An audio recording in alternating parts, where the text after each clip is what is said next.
E aí, pessoal, tudo bom? Aqui quem fala é o professor Rafa Abreu, da disciplina Matemática para Jogos 1 do curso de Tecnologia e Jogos Digitais da PUC.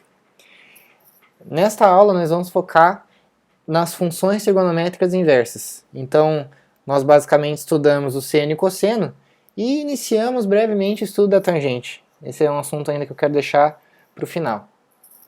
Tá? Quando a gente tiver entendido completamente todos os conjuntos de assuntos relacionados à trigonometria, vamos para a tangente.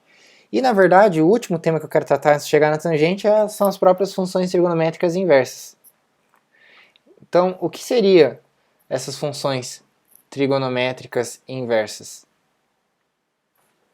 Se vocês lembrarem lá do nosso problema inicial, nós tínhamos que a tangente do ângulo é igual a cateto oposto sobre cateto adjacente, o famoso coca, me ensinaram esse termo recentemente, e isso equivale a y sobre x, beleza?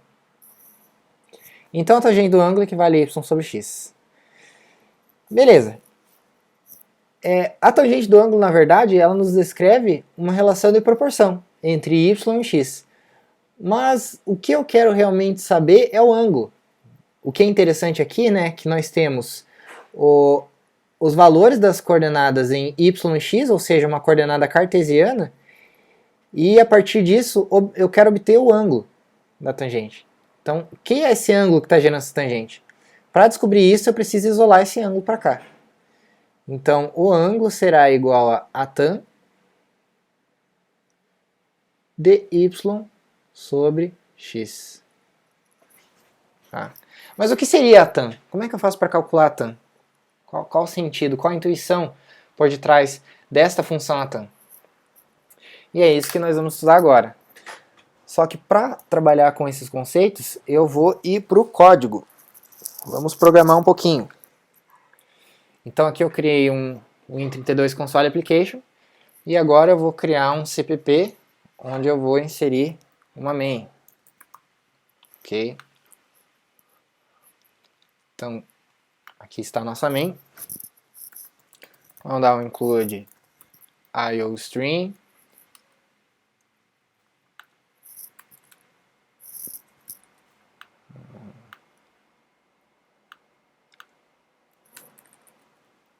Espera aí que eu estou com problemas no meu teclado. E aí, consegui resolver? Então vamos continuar. Vamos criar aqui um int main.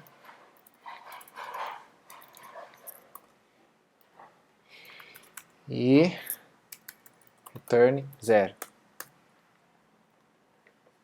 Então, na verdade, o que eu quero demonstrar aqui? Eu preciso, basicamente, inserir um valor de uma tangente como entrada e obter como resultado o ângulo relacionado a essa tangente. Então, como é que nós vamos fazer?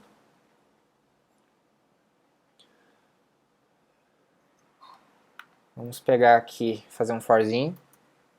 For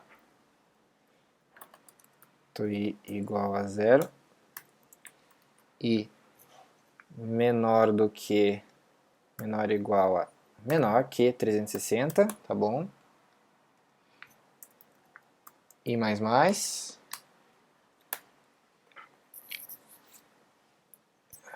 E aí, o que eu vou fazer?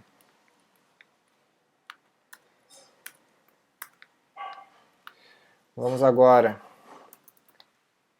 criar uma variável double, t, que será a minha tangente.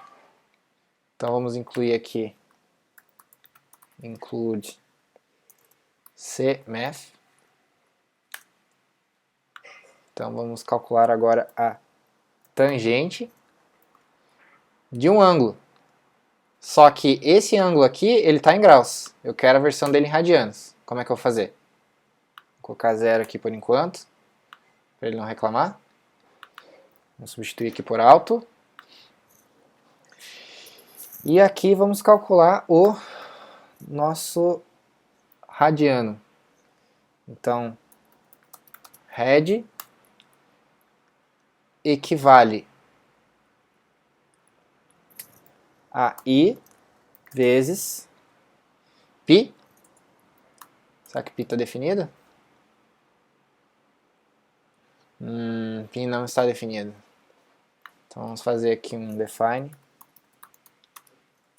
Π 3.1415.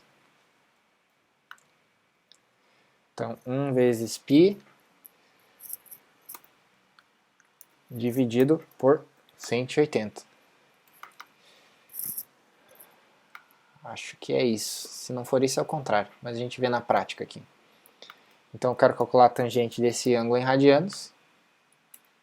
E vamos observar se deu certo até aqui. Vou colocar aqui using namespace std e um cout ndl do nosso radiano. Deixa eu ver se o radiano está dando certo, depois eu vejo se a tangente está ok.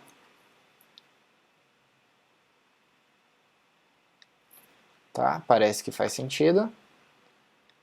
Vamos colocar aqui até o nosso grau para comparar. Então, grau e radiano, rádio.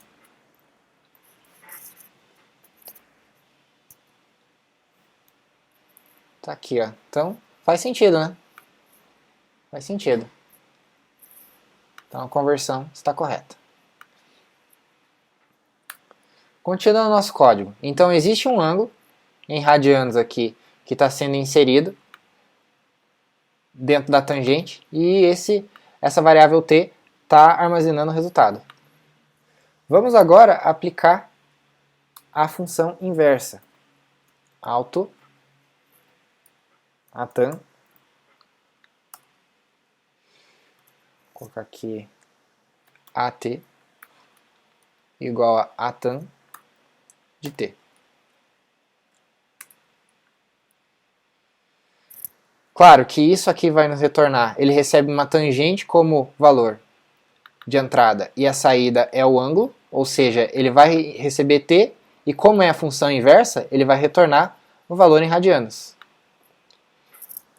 Então, vamos colocar aqui o cout, grau equivale a I, radiano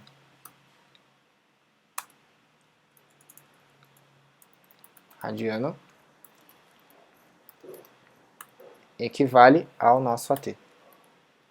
Será que vai fazer sentido? Vamos dar uma olhada. Ah, esqueci de quebrar a linha.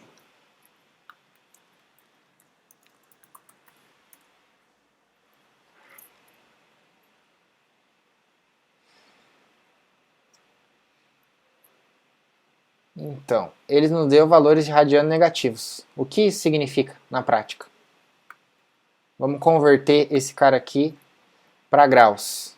Na prática seria AT vezes 180 divididos por π.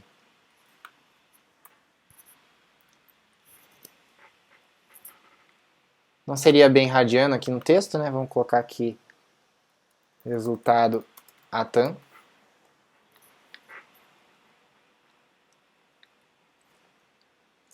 E aqui estamos nós.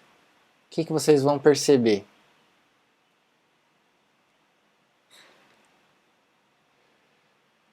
Que do grau 0 até o grau 90, a conversão está perfeita. A partir do momento que eu entro no grau 91, eu estou iniciando o meu valor em menos 90. E conforme eu vou me aproximando de 180, esse valor vai diminuindo para 0. Ok? Então, cheguei em 180, esse valor se aproxima de 0. Agora, no 181, este valor começa a crescer novamente, chegando até 90 em 270. Aqui. E aí de 271 até 360, nós temos o valor indo de menos 90 até 0. Então o que nós podemos concluir do ATAM? Qual a conclusão que nós obtemos do ATAM? O retorno do ATAM, ele não obedece os mesmos intervalos, aqueles mesmos intervalos de entrada. Então nós analisamos os nossos intervalos de alfa sobre um valor entre 0 graus e 360. Porém, o nosso ATAM da tangente do ângulo nos retorna valores menores ou iguais que 90 graus e maiores ou iguais que menos 90 graus.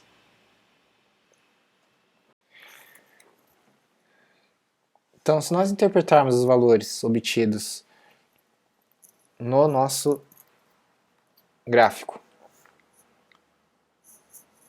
os valores obtidos lá no terminal, em um gráficozinho, o que a gente pode perceber? Se esse aqui, se o ângulo nesse extremo é 90 graus, o ângulo nesse extremo é 0 graus, e abaixo nós temos um ângulo de menos 90 graus, então perceba que no primeiro quadrante os valores partindo de 0 a 90 graus, padrão, nós temos que o primeiro quadrante está nesse intervalo aqui de 0 a 90 graus. O que vai acontecer no segundo quadrante? Ele vai iniciar a partir de menos 90. Então nós temos o segundo quadrante aqui. Menos 90. Então perceba, para o segundo quadrante, que vai de 90 a 180, nós vamos ter os valores reduzindo até chegar a 0. Aí de 180 até 270 nós temos o terceiro quadrante. E aí novamente valores positivos. Então teremos o terceiro quadrante. E aí no quarto quadrante, sucessivamente, nós teremos os valores nesse intervalo. Então, na prática, se vocês observarem, valores de 90 a menos 90, todos estão no primeiro ou no quarto quadrante. Porque menos 90 nada mais é, se você tem um ângulo negativo, esse ângulo negativo, por exemplo, sei lá, menos 359. Para transformar esse... menos 356, né? Para transformar esse ângulo em positivo, basta somar 360 graus, até que ele fique num intervalo válido. Então, 356 mais 360 vai nos resultar em 4 graus. Tranquilo? Então, 4 graus é a nossa resposta. De forma que, se eu tiver menos 90 graus, basta somar 360 graus. E o nosso resultado será 270. Percebe então que qualquer valor de entre 0 e menos 90 está entre 270 e 360. Okay? Esse é o nosso intervalo. Por isso esses ângulos estão entre o primeiro ou o quarto quadrante. Bem, pessoal, a justificativa para isso será discutida num próximo vídeo. Eu não quero que esse vídeo aqui fique muito longo, né? Mas esse assunto das funções trigonométricas inversas, para a gente entender por que o intervalo está se comportando dessa maneira e não de 0 a 360 graus, basicamente para entender isso nós precisamos nos aprofundar nos conceitos de funções. Então, vou fazer um segundo vídeo tratando a respeito desse tema e espero também discutir das demais funções inversas, a função inversa do seno e a do cosseno. Ok? Obrigado!